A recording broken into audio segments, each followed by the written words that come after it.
Hello দোস্ত, কেমন আছো তোমরা সবাই? তো আজকে এই পেঁপে আর কোয়াশকে ইগনোর মেরে তুলে নিলাম এই বাঁধাকপিটা, আর এটাকে একদম চপচপ করে কাটবো, কারণ কি আজকে হবে ভেজ মোমো।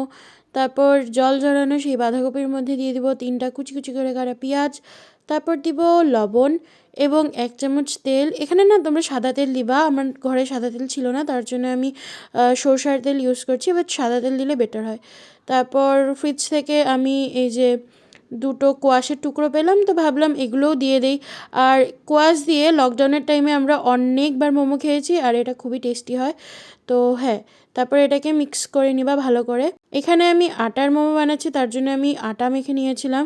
তোমরা ময়দার মোমো একদম সেমভাবে বানাতে পারো। তারপর এরকম ছোট্ট লুচির মতন বেলে ওটাতে আমরা আমাদের তৈরি করা ফিলিংটা দিব। তোমরা যে কোনো শেপ দিতে পারো, এরকম কোনো ব্যাপার নেই যে আমার তৈরি করা শেপটাই দিতে হবে, যে কোনো শেপ দিতে পারো। আলটিমেটলি এটা তো পেটেই যাবে না। তো আমি এরকম বানিয়ে নিয়েছিলাম 3 রকমের। তারপর আর কি, তারপর বাড়িতে স্টিমার না থাকায় আমি বাড়িতে একটা জোগাড় করে স্টিমার বানাই, এবং ওই বেঁচে যাওয়ার যে মোমোর ফিলিংটা ছিল ওটাও ওই জলটায় দিয়ে দিই, একটু স্যুপ টাইপের হয়ে যাবে। যতক্ষণ আমাদের মোমো তৈরি হচ্ছে ততক্ষণ সাইডে আমি একটা চাটনি বানিয়ে নিব। তার জন্য প্রথমে আমি কড়াইয়ে নিয়ে নিব একটু তেল, তারপর হচ্ছে এটাতে দিব রসুন কুচি এবং টমেটো বাটা।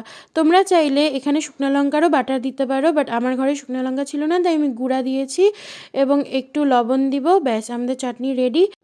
তো এটা হচ্ছে মোমোর ফাইনাল লুক। তারপর আমি টেস্ট করে দেখলাম, সত্যি দারুণ হয়েছিল। তোমরা একবার বাড়িতে অবশ্যই ট্রাই করো।